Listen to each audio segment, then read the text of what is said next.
How to reach really deep focus, full guide based by scientific researches.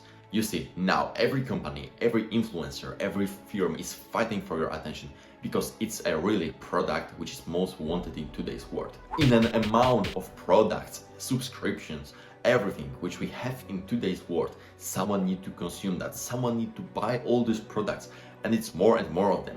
And your attention and your days doesn't obviously become longer. So someone needs to take your attention from one thing to another. Now there is more products than any other time in the history of humanity. So obviously they need to fight to put your attention into their products, into their subscriptions, their films, so you watch them and waste your money on them and not on another firm. And that's why now multitasking has its peak probably. Our days didn't become longer, but we need to do more things in a same amount of time, because now obviously except studying, cooking, cleaning, working, we are kind of forced by our addictions and by all these corporations who are taking best neuroscientists from all over the world to make us more addicted to their products. And now just you don't have same amount of time to complete your tasks, when in the same time you try to scroll, watch Netflix, go to fancy coffee or something like this. But unfortunately, multitasking has very serious results for you. For example, in the University of London, scientists discovered that multitasking can lower your IQ by 10 points,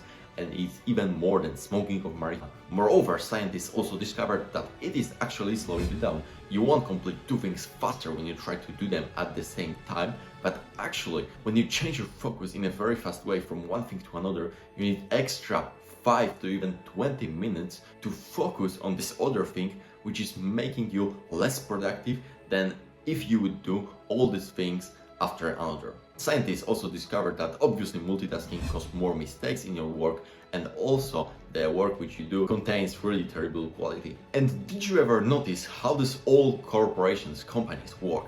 They try to play with your dopamine. They provide you really cheap, really easy dopamine to get. All these brain rots, TikToks are meant to just boost your most primal instincts, like it's getting to know more knowledge, and it is playing on this, and that's why it's providing you so cheap and so much dopamine.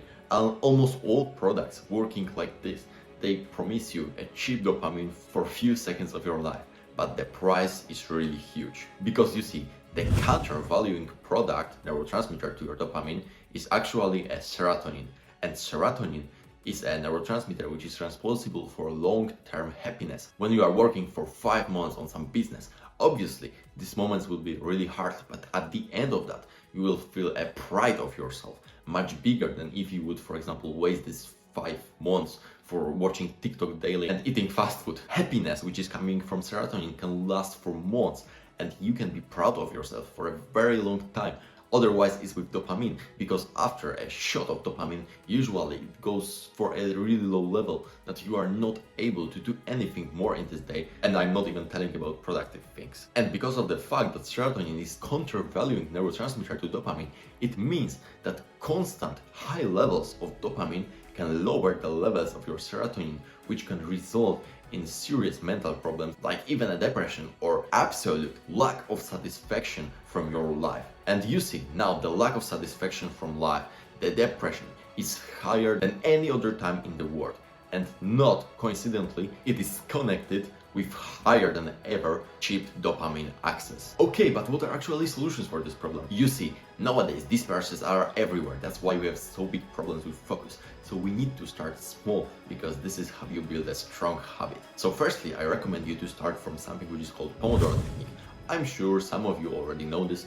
It's a 25 minutes of work, of studying, and then 5 minutes of break, and then again 25 minutes of studying, 5 minutes of break. You can do like 3 cycles, 4 cycles, depends by your level. And why it's so effective? Because after 25 minutes, our dopamine and other hormones which are responsible for motivations go to really low level. And actually, you need 5 minutes to let them rebuild and back to the previous levels to make again yourself motivated and keen to do another session of studying. Because when you start, 25 minutes of studying is the most optimal time to do a break, because your neurotransmitters will go to the bottom level, like your acetylcholine, which is responsible for memorizing, for learning, for analyzing data. Your dopamine, which is responsible for motivation, also will reach the bottom. So you need 5 minutes to rebuild again these neurotransmitters, which are needed for memorizing and for learning.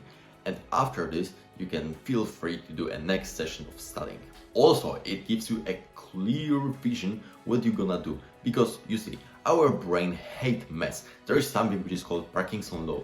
It is that when you plan that you do a work in 4 hours, it will take you exactly 4 hours, because our brain will elongate this task, will elongate thinking, elongate your decision in a way that it will take you much more time than you plan.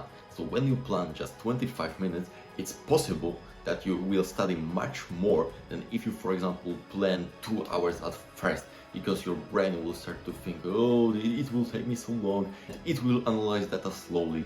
You can check, Parkinson law is a real thing. So if you set a short time, you can really see how really productive you can be, and not how your brain cheats on you. When you are already more advanced, your focus already increased, you can try a 90-30 method, which is a 90 minutes of work, of studying, and 30 minutes of break. Obviously, after longer hours of studying, you need a longer break to rebuild your neurotransmitter. Actually, it's a thing which I do now. I cannot really focus for more than 90 minutes. I need to have a break. I need to rebuild my neurotransmitters.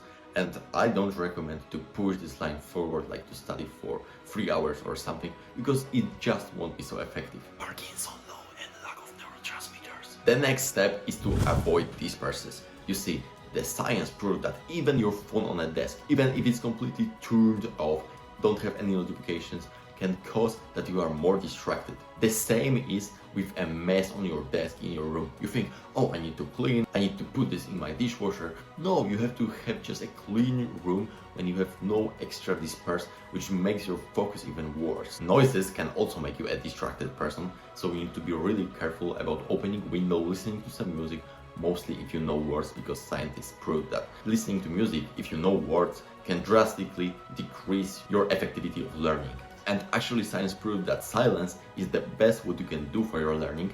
And if you don't have access for silence because you are living with your roommates or you are living in a noisy area, just put some earphones with some very natural noise, like a rain, like a wind, or a sea sound, because science also proved that this kind of natural noises are able to make us sleep better or focus better, and it works pretty the same as the silence. Thank you very much for watching this video. I hope it helped. Subscribe, because we are so close to 100 subscribers right now, and like, comment. Thank you very much. Ciao, ciao.